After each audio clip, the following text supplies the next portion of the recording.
आउनुहोस् BBS fourth इयरको investment म्यानेजमेन्टको common stock analysis and valuation च्याप्टरबाट 2080 सालमा सोधेको 10 नम्बरको क्वेसनको बारेमा केही डिस्कस गरौँ।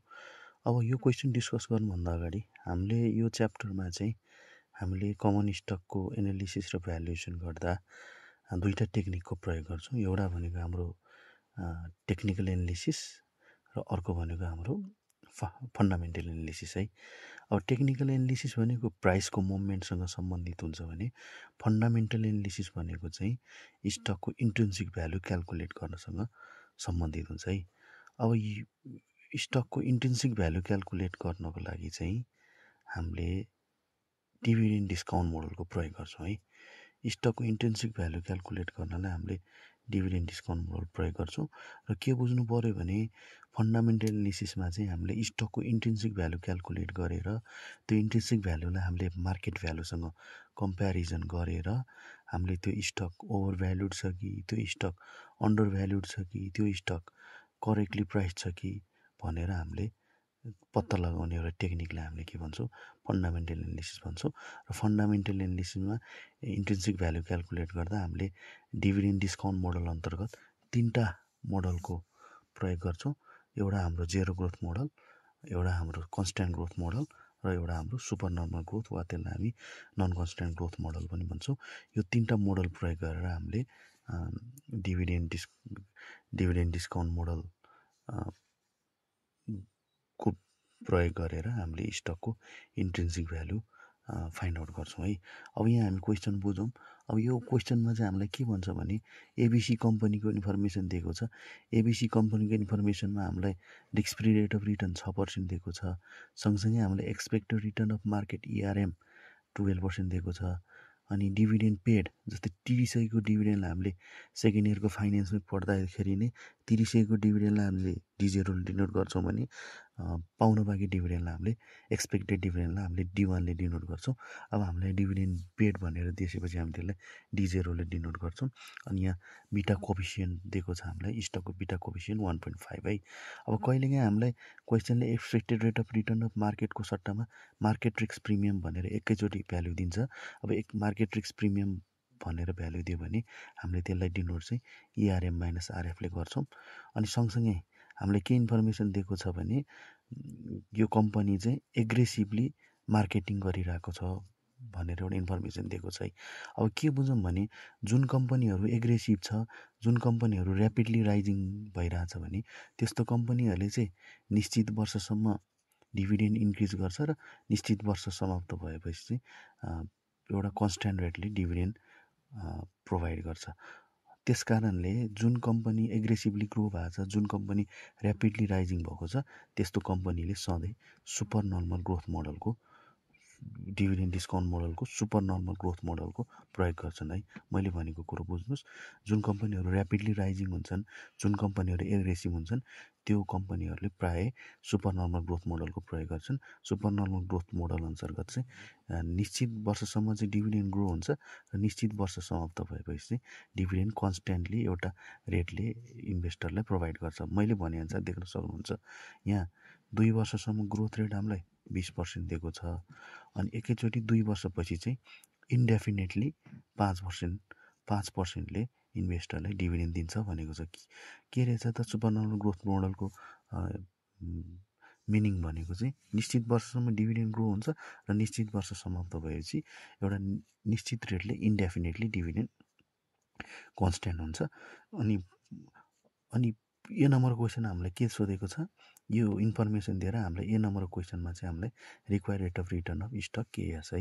अब कुनै क्वेसनमा हामीलाई required rate of return KS दिएकै हुन्छ। अब required rate of return KS नदिँदा चाहिँ हामीले विलियम एफ शार्पले डेभलप गर्नुभएको हामीले अगाडि नै पढेको सेकेन्ड इयरको रिस्क एन्ड रिटर्नदेखि लिएर फोर्थ इयरको रिस्क एन्ड रिटर्नसम्ममा हामीले विलियम एफ शार्पले डेभलप गर्नुभएको क्यापिटल एसेस प्राइसिङ मोडल प्राइसिङ मोडलको फर्मुला प्रयोग गरेर हामीले रिक्वायर्ड रेट अफ रिटर्न निकाल्छौँ।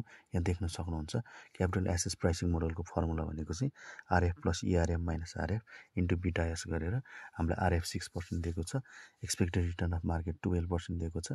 अनि सँगसँगै हामीलाई बिटा RF हामीले 6% दिएको छ। अनि 12 - 6 इन्टु 1.5 गर्दा हाम्रो 9% हुन्छ र 9 + 6 गर्दा हाम्रो 15% हुन्छ है। यसमा के झुकिनु भएन भने त्यो 6%ले चाहिँ 1.5 लाई मल्टिप्लाई हुँदैन है। त्यो रिस्क फ्रीमा चाहिँ सिस्टमेटिक रिस्क हुँदैन। सिस्टमेटिक रिस्क हुँदाखेरि सिस्टमेटिक रिस्क नहुँदाखेरि चाहिँ रिस्क फ्रीलाई बिटाले असर गर्दैन है। र एक्जाममा चाहिँ हामीले बिटाले आरएफलाई मल्टिप्लाई गर्नु हुँदैन। किन हुँदैन भने रिस्क फ्रीमा सिस्टमेटिक रिस्क हुँदैन। हामीले अगाडि नै के पढ्यौँ भने बिटाले सिस्टमेटिक रिस्कलाई मेजर गर्छ है। यसरी गर्दा हामीले A number required rate of return आयो। अनि बी नम्बर हामीले के सोध्यो expected dividend per share for next 2 years है। अब यहाँ के बुझ्नु भने 2 वर्षसम्म 20%ले ग्रो हुन्छ भनेपछि हामीले D1 र D2 निकाल्दा चाहिँ 20%को दरले हामीले D1 र D2 निकाल्नु पर्ने हुन्छ। किनभने 2 वर्षसम्म हामीलाई 20%ले ग्रो हुन्छ भनेको छ। मैले यहाँ देख्न सक्नुहुन्छ, मैले यहाँ वर्किङ नोट पनि गरेर देखाएको छु। त्यो हुँदा हाम्रो D1 24 आयो र D2 हाम्रो 28.8 आयो। र सीमा हामीलाई के सोध्यो expected price to sell at the end of the year 2 भनेर सोधेको छ। अब 2 वर्षपछिको प्राइस भनेको चाहिँ कति हो भनेर सोध्छ। अब 2 वर्षपछि भनेको चाहिँ यो सुपर नर्मल ग्रोथ मोडल अनुसार, जस्तै यहाँ के भनेको छ भने सुपर नर्मल ग्रोथ मोडल अनुसार चाहिँ मैले यहाँ टाइम लाइनमा पनि देखाइदिएको छु। जस्तै 2 वर्षसम्म 20% इन्क्रिज हुन्छ र 2 वर्षपछि चाहिँ फर एभर इन्डेफिनेटली 5% इन्क्रिज हुन्छ भनेपछि 2 वर्षबाट डिभिडेन्ड ग्रो हुन छोड्छ। त्यस कारणले 2 वर्षलाई चाहिँ हामीले के भन्छौँ होराइजन डेट पनि भन्छौँ। मैले अगाडि लेखिदिएको छु त्यो 2 वर्षलाई 2 वर्षपछि डिभिडेन्ड ग्रो हुन छोड्ने भएको कारणले गर्दा चाहिँ 2 वर्षलाई चाहिँ हामी होराइजन डेट पनि भन्छौँ वा फाइनेन्सको भाषामा त्यसलाई टर्मिनल डेट पनि भन्छौँ है। र त्यो डेटमा निकालेको भ्यालुलाई हामीले होराइजन भ्यालु भन्छौँ। र 2 वर्षपछि ग्रो हुन छोडेपछि हामीले फर्मुलामा चाहिँ अगाडिको 20% ग्रोथ रेट होइन, ग्रोथ कन्स्ट्यान्ट जिसी यहाँ दिएको हामीले 5% राख्नुपर्ने हुन्छ। र 5 वर्षपछि 2 वर्षपछिको जुन हाम्रो होराइजन भ्यालु स्टकको P2 बराबर D21 + GC KS - GC गर्दा हाम्रो 2 वर्षपछिको भ्यालु यहाँ देख्न सक्नुहुन्छ। मैले वर्किङ नोट गरेर देखाइदिएको छु 302.40 आउँछ है। र यही अनुसार हाम्रो इन्ट्रिन्सिक भ्यालु अफ स्टक टुरेको फर्मुला चाहिँ D11 + KS को पावर 1 D21 + KS को पावर 2 + P21 + KS को पावर 2 गर्दा त्यो सबै भ्यालु राख्दाखेरि हाम्रो ओभरअल हाम्रो एन्सर 271.295 आउँछ। त्यो यहाँ मैले वर्किङ नोटमा गरिदिएर देखाएको छु। KS चाहिँ हामीले यहाँ अगाडि निकालेको 15%, त्यही 15%ले यहाँ राखेको छौँ। अब यसमा बुझ्नुपर्ने कुरो चाहिँ के हो भने 3 वर्षबाट डिभिडेन्ड ग्रो हुन छोड्यो भने हाम्रो फर्मुला होराइजन भ्यालु P3 हुन्छ। 4 वर्षबाट ग्रो हुन छोड्यो भने हाम्रो होराइजन भ्यालु P4 हुन्छ। 5 वर्ष भनेपछि यहाँ हाम्रो 2 वर्षबाट ग्रो हुन छोडेको कारणले गर्दा हाम्रो यहाँ होराइजन भ्यालु P2 हुन्छ। P2 भयो, यो P2 भयो है। यसरी गर्दा हाम्रो डी नम्बरको पनि यहाँ वर्किङ नोटमा देख्न सक्नुहुन्छ, मैले यहाँ एन्सर निकालिदिएको छु।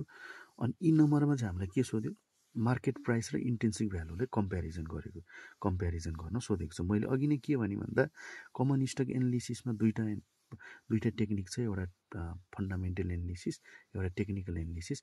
फन्डामेन्टल एनालिसिस भनेको जहिले नै स्टकको इन्ट्रिन्सिक भ्यालु क्यालकुलेट गर्ने टेक्निक हो र स्टकको इन्ट्रिन्सिक भ्यालु क्यालकुलेट गर्नलाई हामीले डिभिडेन्ड डिस्काउन्ट मोडलको प्रयोग गर्छौँ। यहाँ देख्न सक्नुहुन्छ हामीले क्वेसनले मार्केट प्राइस 260 दिएको छ र हामीले माथि डी नम्बरमा स्टकको इन्ट्रिन्सिक भ्यालु 271.2955 दिएको छ।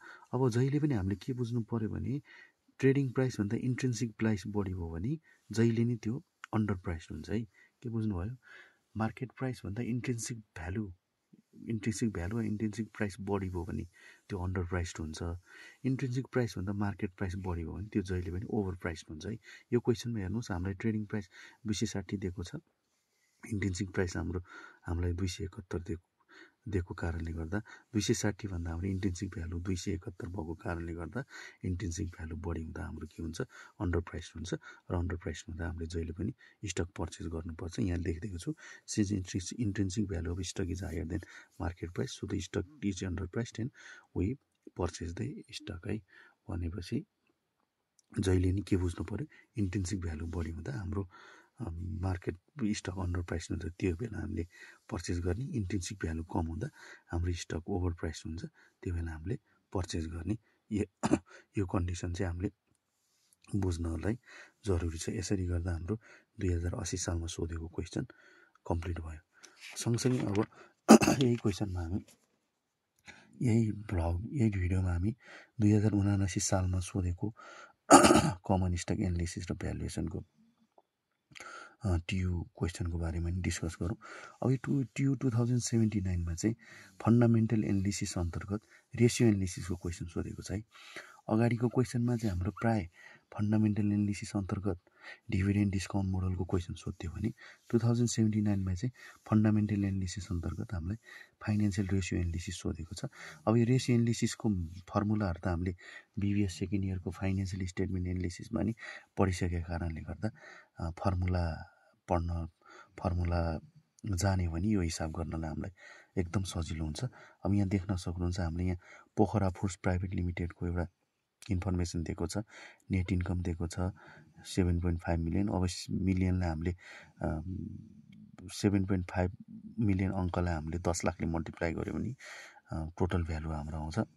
हामीलाई नेट इन्कम दिएको छ, सेल्स दिएको छ, नम्बर अफ कमन स्टक दिएको छ, टोटल एसेट्स दिएको छ, टोटल भ्यालु अफ इक्विटी दिएको छ, डिभिडेन्ड पर सेयर दिएको छ, मार्केट प्राइस पर सेयर यो एउटा भ्यालु दिएको छ र यसको आधारमा हामीले फाइनेन्सियल रेसियोज क्यालकुलेट गर्नुपर्छ। र यो फाइनेन्सियल रेसियोज पनि फन्डामेन्टल एनालिसिसको एउटा महत्त्वपूर्ण टेक्निक हो है। अब यहाँ हेरौँ अर्निङ पर सेयरको formula net income by number of share outstanding. अब यो सरसर भ्यालु राख्ने हो। हामीले नेट इन्कम माथि 75 लाख दिएको छ, अर्निङ पर सेयर हामीलाई 10 लाख दिएको छ। यति गर्दा हाम्रो एन्सर कति भयो 7.5 पर सेयर। अब यो हिसाब गर्नलाई चाहिँ हाम्रो फर्मुला जान्नु एकदम जरुरी छ र यो फर्मुला चाहिँ हामीले सबै यो सेकेन्ड इयरको फाइनेन्सियल म्यानेजमेन्टमा पढिसकेका छौँ। त्यसकारण हामीलाई रिकल गर्न सजिलो हुन्छ। अनि बुक भ्यालु पर सेयरको फर्मुला के को छ total value of equity whole divide by number of equity. हाम्रो total value of equity 11 lakh दिएको छ। 11 lakh by number of equity हामीलाई माथि 1 लाख दिएको छ। 11 लाख 1 लाख गर्दा हाम्रो यहाँ book value per share 110 per share आयो।